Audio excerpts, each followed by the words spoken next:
Israel-Hamas ceasefire to begin on Sunday. Strikes reported in Gaza after deal reached. Strikes on Gaza continue after ceasefire announced. Reports the ceasefire agreement does not come into force until Sunday, and reports from on the ground in Gaza indicate that the Israeli army has continued its bombardment of the territory in the meantime. The Hamas-run Palestinian Civil Defense says Israeli airstrikes have killed more than 20 people since the deal was announced, including an attack targeting a residential block in the Sheikh Radwan neighborhood of Gaza City, which killed 12 people and injured 20 others. The Israeli military has yet to comment on the reports. Palestinian journalist Anas al-Sharif says the pace of bombing has increased dramatically in recent hours, describing it as terrifying.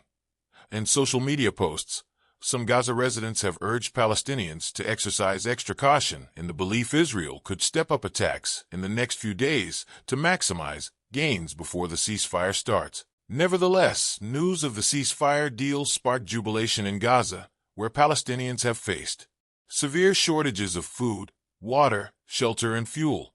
In Khan Yunis, throngs clogged the streets amid the sounds of horns as they cheered, waved Palestinian flags, and danced that I am happy. Yes, I am crying. But those are tears of joy. Ghada, a displaced mother of 5, told Reuters. Abed Radwan, a Palestinian father of 3, told AP the ceasefire deal, the best day in my life and the life of the Gaza people. People are crying here. They don't believe it's true, he said. In Tel Aviv, families of Israeli hostages and their friends likewise welcomed the news, saying in a statement they felt overwhelming joy and relief about the agreement to bring our loved ones home. In a social media statement announcing the ceasefire, Hamas called the pact an achievement for our people and a turning point. Sharwan Lifshitz, whose father, Oded, is being held in Gaza, told AP she was stunned and grateful, but won't believe it until she sees all the hostages come home. I'm so desperate to see them. If by some miracle my father has survived, she said that it is only if the perspective is broadened away from Gaza that Netanyahu and the Israeli military can claim. By deciding to broaden the war with intensified attacks on Hezbollah and Iranian targets, that they changed its course and character. The chain of events that led to the annihilation of the Hezbollah leadership in Lebanon, and then to the fall of Bashar al-Assad in Syria, and so to Iran's loss of its crown jewel, may be sketchy, but it is clearly discernible indeed. The weakening of Iran is probably the biggest regional impact of the war in Gaza. Biden had a point this week in claiming that, all told, Iran is weaker than it has been for decades. He elaborated, Iran's air defenses are in shambles. Their main proxy, Hezbollah, is badly wounded, and as we tested Iran's willingness to revive the nuclear deal, we kept the pressure with sanctions. Now Iran's economy is in desperate straits. A 35-year tack to build a defense strategy around a proxy army had been eviscerated in a matter of months. The change has had an accelerator effect on Tehran's foreign policy elite. Masoud Pezeshkian, the Iranian reformist president, and his strategic advisor, Javad Zarif, are placing numerous olive branches at Trump's feet. The vociferous nature of Iranian internal politics makes it hard for Iran to deliver a consistent message to the West, however, and at the moment there are not many diplomats in France, UK, or Germany yet convinced by Iran's offer to negotiate a new nuclear deal. Iran has a reputation for buying time by offering fruitless talks. Moreover, Trump's top team is deeply hostile to Iran. In Lebanon, 2 years of paralysis have ended and a new, elected leadership will listen to Iran-backed Hezbollah, but not be beholden to it. But the new Prime Minister, Nawaf Salam, is the former president of the International Court of Justice and fresh from delivering the landmark legal verdict that Israel's occupation of Palestine is illegal and must end within a year. He will be a standing reminder that Israel has unfinished business in front of the international courts. The conflict in the Middle East continues to destroy countless lives. The horrific scenes since October 7, 2023 from Gaza and Israel have haunted millions around the world, and the crisis continues to be felt with intensity across the region. As the war reaches a new stage, understanding what is happening and what comes next is more important than ever. With correspondents on the ground in the Middle East and reporters providing live updates around the clock, The Guardian is well placed to provide comprehensive, fact-checked reporting.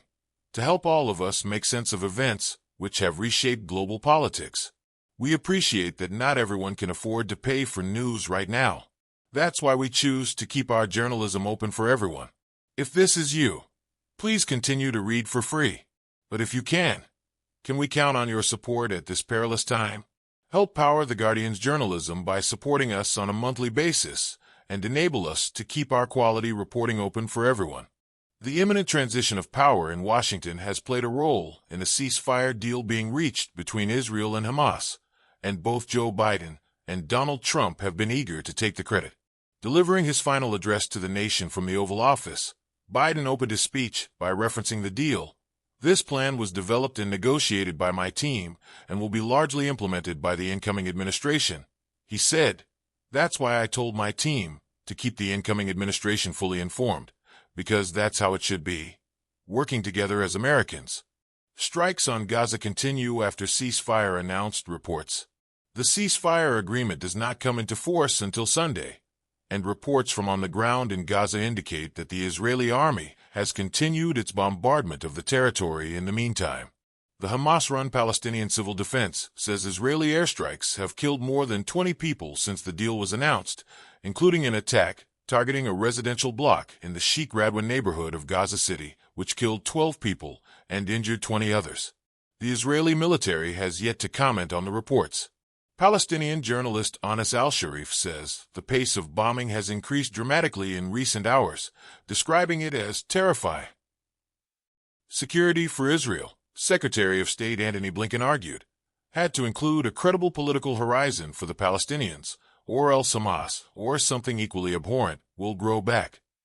He said the country must abandon the myth they can carry out de facto annexation without cost and consequence to Israel's democracy, to its standing, to its security.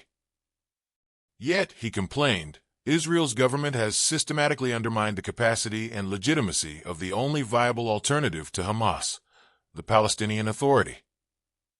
If Israel wanted the prize of greater security, he said, that lay through forging greater integration across the region, specifically through normalization with Saudi Arabia.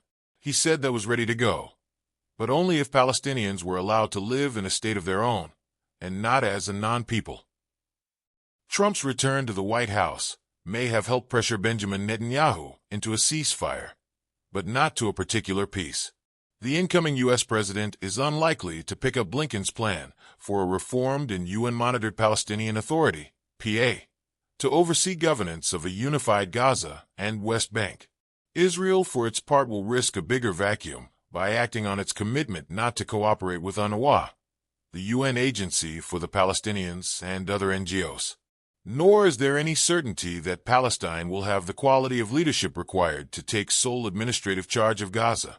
The PA, led by the aging Mahmoud Abbas, is increasingly reviled on the West Bank and has failed to bury its differences with Hamas in talks in Moscow, Beijing, and Cairo that a ceasefire deal is here. For Gaza, the Middle East, and the world, the future remains unknown. There may be no winners in war, but history suggests combatants are often eager to convince the world otherwise. The ending of the 15-month conflict in Gaza may prove an exception. The sacrifice has been so great, the misery so complete, and the ultimate future for Gaza so uncertain that few can claim with certainty that this was all worthwhile, or likely to benefit Israel's security in the long term. The damage to Israel's reputation may last decades. International aid organizations have welcomed the ceasefire deal and pledged to scale up support. This is long overdue for the children and families of Gaza who have endured more than a year of bombardment and deprivation, and for the hostages in Gaza and their families in Israel who have suffered so much, UNICEF said in a statement on Wednesday. UNICEF said at least 14,500 children have died, and the war has left 17,000 unaccompanied or separated from their parents.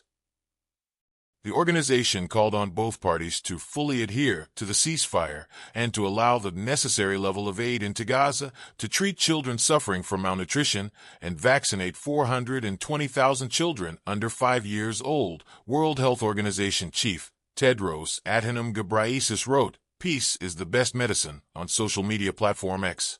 Too many lives have been lost, and too many families have suffered.